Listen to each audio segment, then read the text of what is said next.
시편 74편 12절입니다.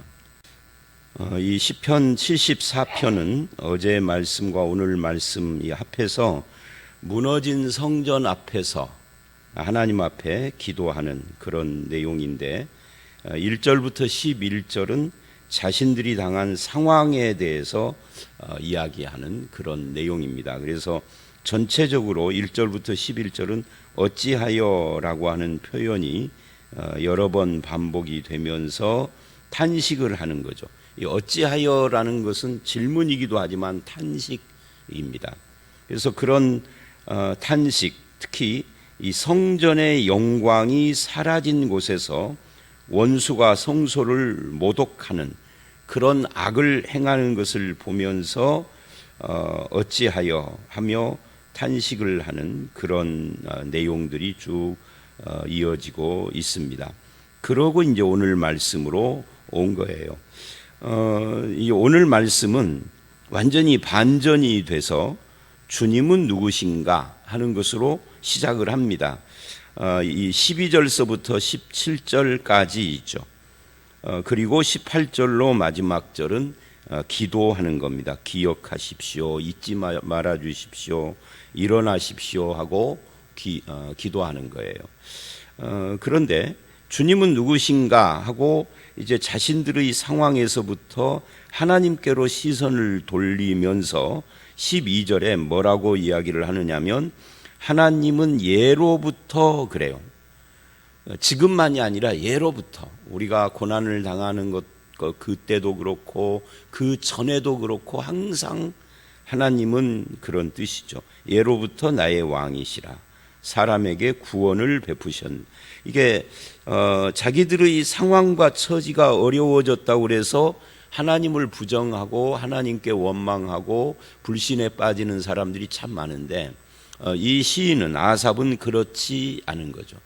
근데 아삽이 당하는 고통이 뭐냐면 그냥 단순히 좀 인생 살기가 어려운 정도가 아니라 온 민족이 멸망하고 적국의 포로로 잡혀가서 70년을 지내는, 이게 우리나라 땅에 일제가 쳐들어와서 우리를 지배할 때도 고통스러웠는데 그게 아니고 반대로 우리를 온 국민을 다 죽이고 살아남은 사람은 일본으로 끌고 가서 거기서 강제 노동시키고 뭐 우리나라와 일본이 안 풀리는 문제들이 있잖아요. 그런 상황 속에서 하나님은 예로부터 이렇게 말을 한다. 그래서 이 12절의 이 고백이 그냥 보통 고백이 아닌 거예요. 우리도 하나님은 나의 왕이십니다. 언제? 내가 잘 될 때만이 아니라 내가 힘들고 어려울 때도 나의 왕이셨고, 그것이 해결된 뒤에도 물론 하나님은 나의 왕이시고, 항상이라는 뜻이죠. 예로부터라는 말은 나의 왕이십니다. 이게 시편 74편 전체의 핵심 포인트 12절이 그렇다라고 말할 수 있습니다. 그 왕이신 하나님이 무엇을 하셨는가, 그걸 이제 12절서부터 17절이 말하고 있는 거예요. 한마디로 말하면 12절에 구원을 베푸셨습니다. 사실 하나님이 우리에게 주시는 것 중에 구원보다 더 큰 건 없죠. 그런데 믿는 사람에게 구원받았습니까? 그러면 아멘 하는데 그 구원으로 말미암는 감사는 적어요. 구원받았는데 뭐를 다른 걸 안 준다고 그래요. 전에도 그 말씀했죠. 하나님과 하나님이 주시는 것 중에 어느 것이 더 중요한가?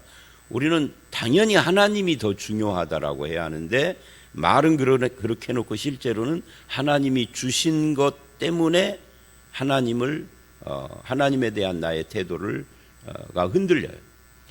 그런 것은 마치 남편과 남편의 월급봉투하고 똑같은 것이다라고 말씀드린 적이 있는데 여기서도 비슷한 이야기입니다. 예로부터 항상 나의 주님이신 왕이신 그분이 나에게 뭐를 하느냐 할 때 구원을 베푸셨습니다.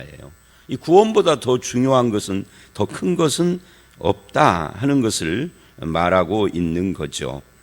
그래서 구원을 베푸셨습니다 한 다음에 이런 말을 합니다. 이제 쭉 그 다음 이야기들이 쭉 나오는 거죠.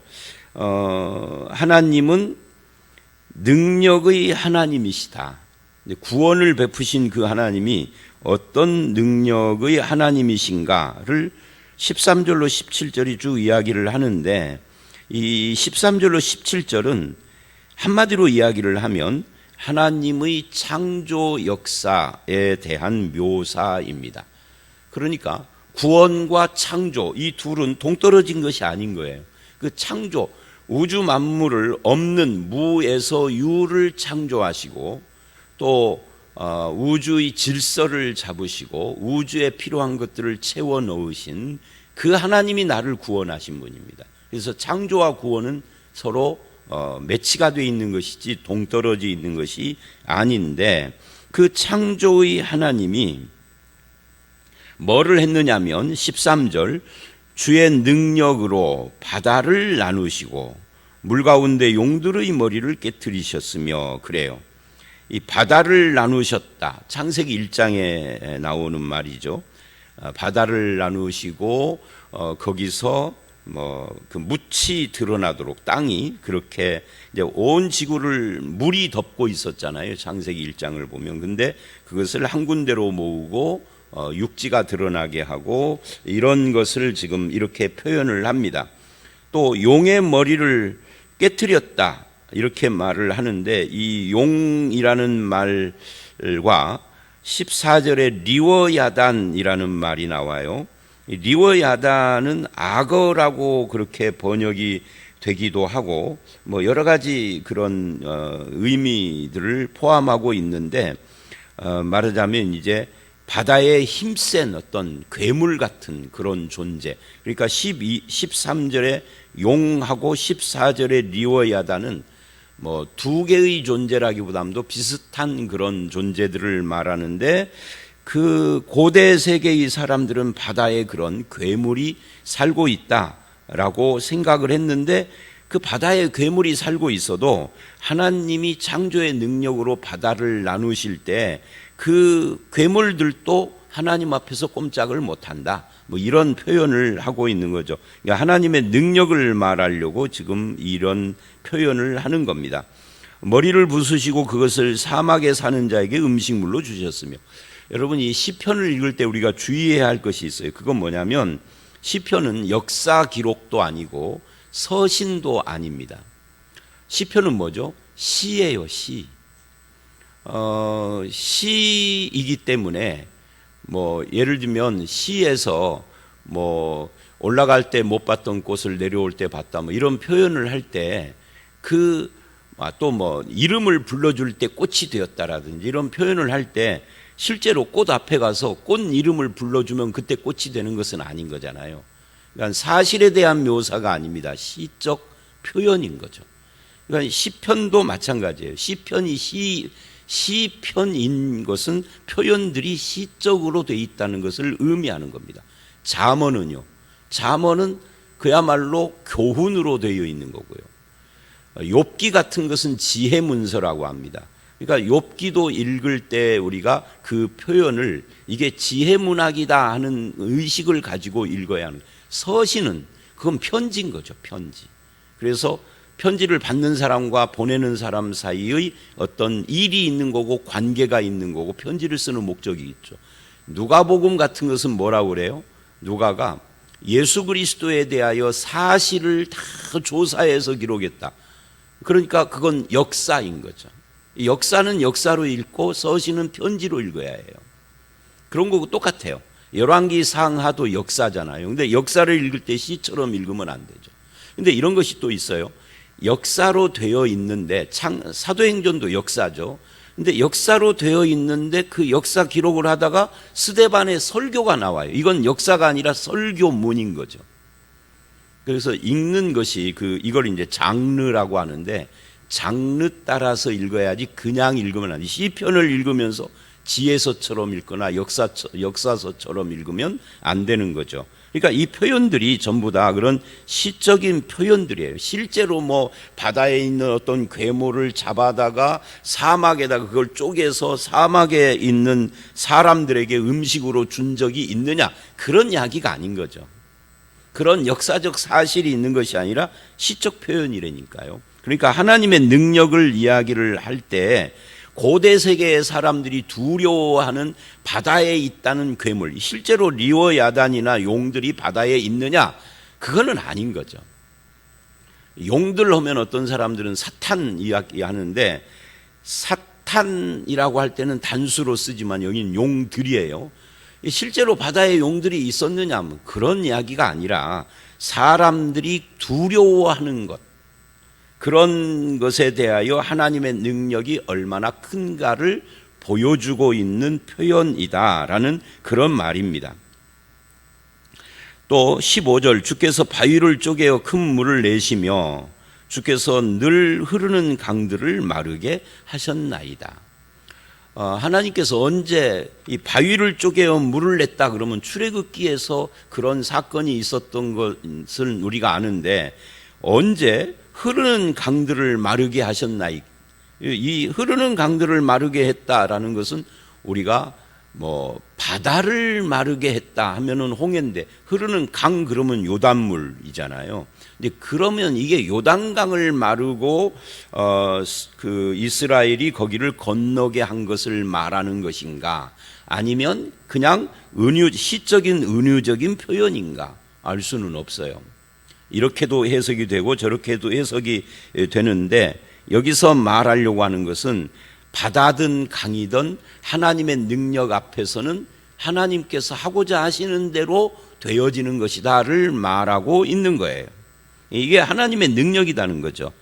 근데 그 하나님의 능력이 구원을 베푸시는데, 그 구원을 베푸시는 능력이 이렇게 바다든 물이든 리워야단이든 이런 모든 것들도 그 명령 앞에서 순응을 해야 하는 그런 능력이었다. 그 능력으로 우리에게 구원을 베푸셨다. 이게 강물을 마르게 했다가 요단강이라고 하면 요단강을 마르게 하는 그 능력의 그 어떤 퍼포먼스, 기적이 중요한 게 아니라 이스라엘을 구원하기 위한 것이 목적이었다라는 말을 하려고 하는 거예요. 자, 그 다음에 16절 17절, 낮도 주의 것이요 밤도 주의 것이라. 주께서 빛과 해를 마련하셨으며, 그러니까 낮하고 빛 이런 것이 다 연결이 되죠. 그리고 밤, 이것은 어두움이잖아요. 그러니까 우리는 낮은 하나님의 활동 무대이지만 밤은 마치 사탄이 역사하는 것처럼 생각하면 안 됩니다. 왜냐하면 낮과 밤 둘 다를 창조하신 분이 하나님이시고, 창조하셨기 때문에 주의 것입니다. 소유자이십니다. 낮만이 아닙니다. 빛이든 밤이든 어두움이든 낮이든 무엇이든지 간에 그것을 만드신 분이 하나님이고 그것의 주인이 하나님이다. 그걸 지금 이야기하고 있는 겁니다. 그리고 17절, 땅의 경계를 정하시며 여름과 겨울을 만드셨습니다. 말하자면 바다나 강 같은 거 뿐만이 아니라 사막도, 그리고 낮과 밤도 빛도 해도, 그러면 달이 안 나왔습니다 하면 달도 마찬가지입니다. 그것도 다 하나님이 관여하시고 만드시고 주관하시는데, 땅도 그러는 겁니다. 바다, 강, 사막, 그리고 낮, 밤, 땅, 이게 다 나오는 거죠. 우리가 살고 있는 이 세상 모든 것이 그 땅의 경계를 하나님이 정하셨다. 바다는 여기까지고 땅은 여기까지다. 이것도 하나님이 정하시고, 이 땅의 민족들을 살게 하셔서 어떤 민족이 땅 어디까지의 경계인지 이런 것도 하나님이 정하시고, 이 땅의 경계입니다.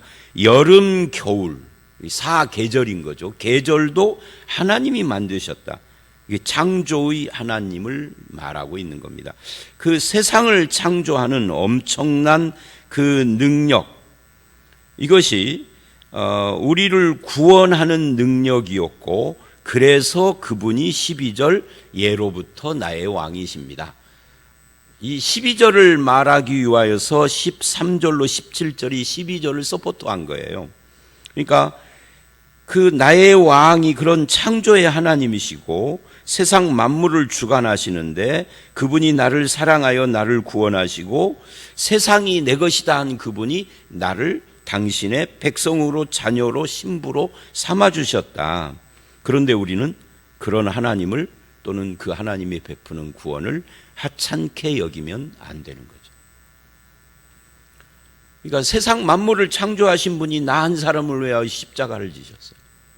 온 우주를 운행하시고 내 것이라 하시는 분이 그 가운데 나는 특별 소유라고 부르신다는 거죠. 이게 구원이에요. 그래서 구원에 대한 감사가 믿는 사람들에게 있어야 하죠. 그리고 이제 18절서부터 23절은 그걸 기초로 해서 기도를 합니다. 18절, 이것을 기억하소서. 무엇을 기억해 달라라고 하느냐면 원수가 주를 비방하며 우매한 백성이 주의 이름을 능욕하였나이다. 그러니까 원수와 우매한 백성들 때문에 고통을 당하는데, 우매한 백성, 하나님의 이런 능력과 하나님의 구원과 은혜를 모르고 하나님을 비방하고 원망하고 불신에 빠지는 이런 사람들이 있지만 하나님이 기억해 주십시오. 그러니까 하나님이 아신다라고 하면은 그러면 게임이 끝난다라는 거죠. 그러니까 우리 흔히 말하는 것처럼 아시지요 그 말입니다. 그러면서 19절, 주의 맷비둘기의 생명을 들짐승에게 주지 마시며 주의 가난한 자의 목숨을 영원히 잊지 마소서.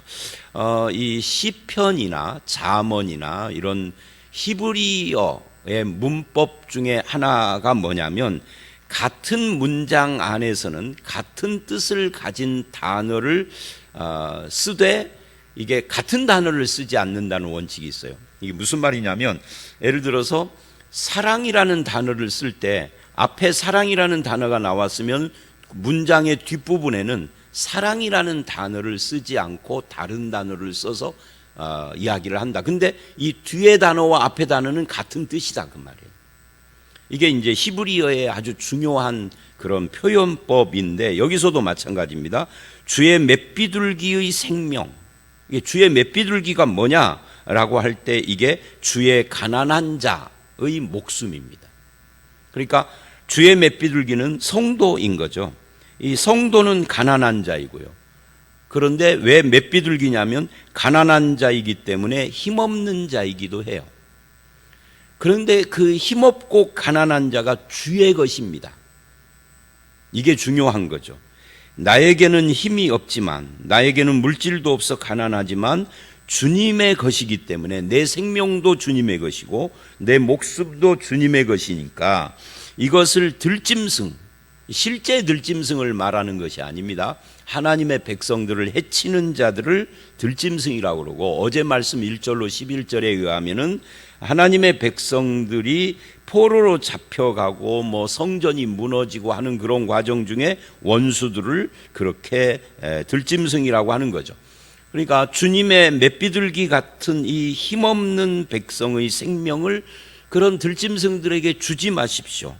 앞에서 기억하소서 그런데 여기서는 주지 마시고 그 다음 문장에 주의 가난한 자, 성도의 이 힘만 없는 것이 아니라 돈도 없는 그런 자의 목숨을 잊지 마소서 그래요.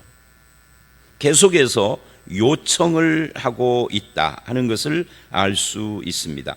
이 19절 말씀은 그런 의미에서 이런 의미이기도 합니다. 성도는 가난한 자고 힘이 없는 자이기 때문에 하나님의 도우심이 없으면 살 수 없음을 아는 사람들입니다. 나는 하나님 도움 없어도 내 힘으로 살 수 있어. 이거는 성도가 아닌 거죠. 그런데 가끔 우리들은 내 힘으로 살다가 문제가 생겼을 때만 하나님을 찾기도 해요. 그게 인간이죠. 근데 온전한 신앙은 어려울 때 하나님을 찾는 것이 아니라 항상 하나님을 찾는 거죠. 그것이 온전한 신앙이죠. 그래서 20절에 또 이렇게 말을 합니다. 그 언약을 눈여겨보소서. 주지 마시고 잊지 마시고 기억해 달라 한 다음에 언약을 이야기해요. 그러니까 성도는 또 누구냐? 하나님과 언약한 언약 백성입니다. 그래서 우리는 언약의 사랑을 받은 자들인데, 이 언약의 사랑을 우리에게 주신 하나님은 신실하신 분이에요. 그래서 무릇 땅의 어두운 곳에 포악한 자의 초소가 가득하고 학대받는 자가 부끄러워이 돌아가게 하지 마소서. 그러니까 신실한, 언약의 신실한 하나님이 우리를 도와달라라고 지금 기도하는 거예요. 돌아가게 하지 마시고 그래요. 눈여겨보소서. 계시록을 보면 또는 사도행전 같은 데를 보면 하나님께서 이 땅에 있는 자기 백성을 쳐다보신다 그래요. 쳐다보고 뭐를? 쳐다보신다고 끝나. 감찰하신다 그러죠. 또 하감한다 이렇게 표현을 하기도 하고, 하감이라는 게 뭐예요? 아래를 바라본다 하는 거죠. 감찰한다는 것이 무슨 뭐 감찰, 암행어사 이런 것이 아니라 쳐다본다는 뜻이에요, 그게. 그러니까 하나님이, 전능하신 하나님, 언약의 하나님, 우리를 사랑하시는 하나님이 우리를 보고 계신다라는 것이 중요한 겁니다.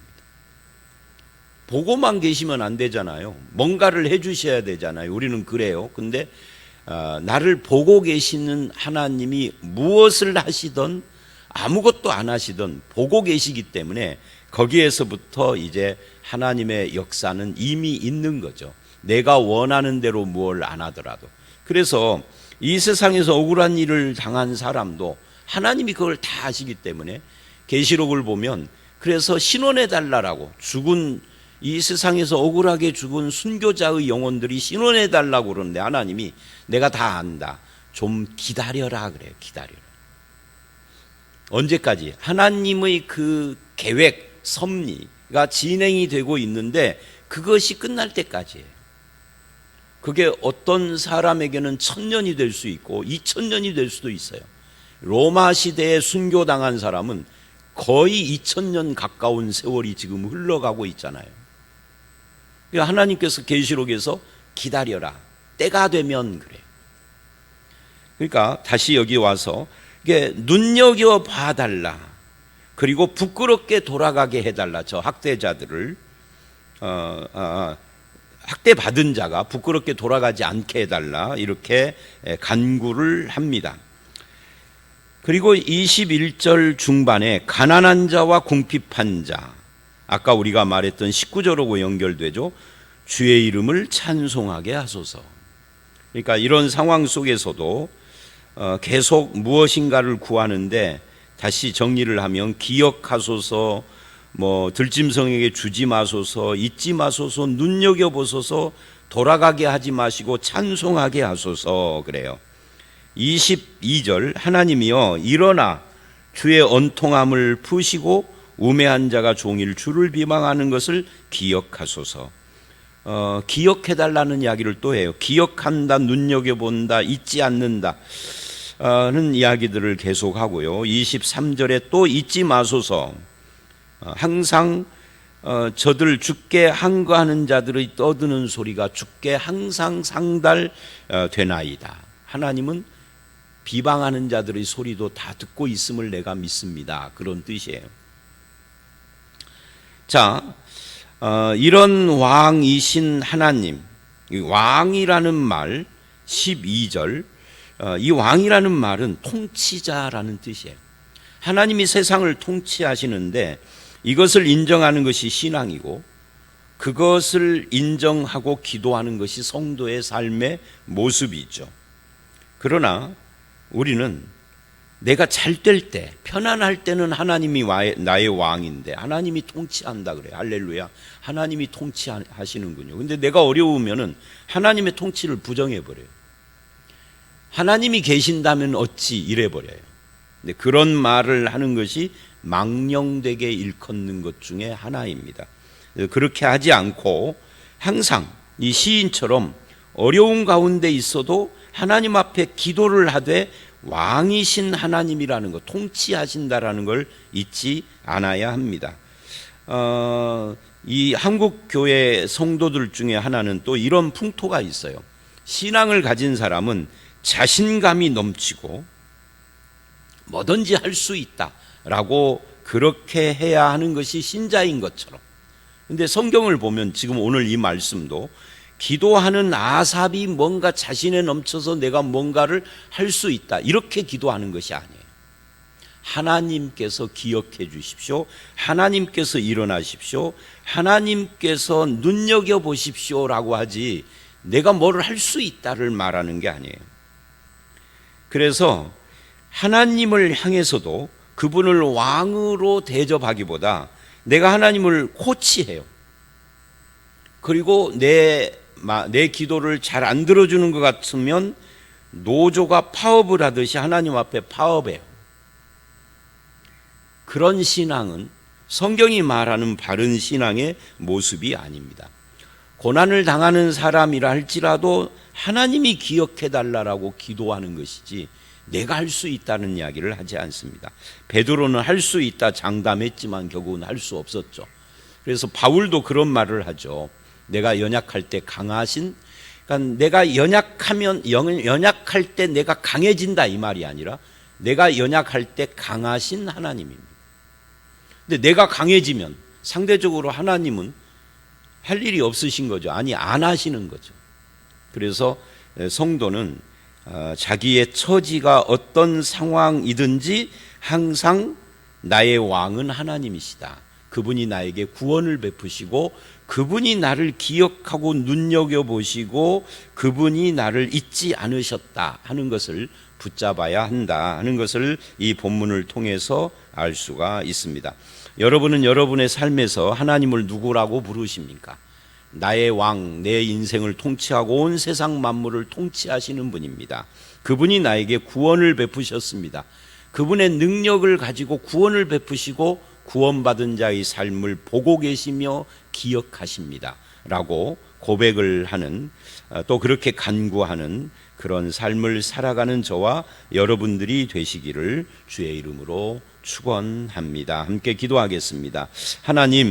하나님은 언제나 예로부터 지금과 미래까지도 우리의 왕이시고 우리 인생과 세상을 통치하시는 그런 하나님이신 것을 믿습니다. 그 하나님이 우리에게 구원을 베푸시고 그 능력으로 세상을 통치하실 뿐만 아니라 우리를 기억하고 잊지 않으며 눈여겨보시고 일어나서 우리에게 은혜를 베푸시는 그런 하나님이신 줄 믿습니다. 우리의 삶을 돌아보시고 우리에게 필요한 것들을 허락해 주시되 구원의 하나님의 은혜와 능력을 잊지 않는 저희들이 되게 하여 주시옵소서. 탄식이 변하여 찬송이 되고 슬픔이 변하여 기쁨이 되도록 하나님께서 우리 삶을 이끌어 주실 줄 믿사옵고 예수님 이름으로 기도드렸사옵나이다. 아멘.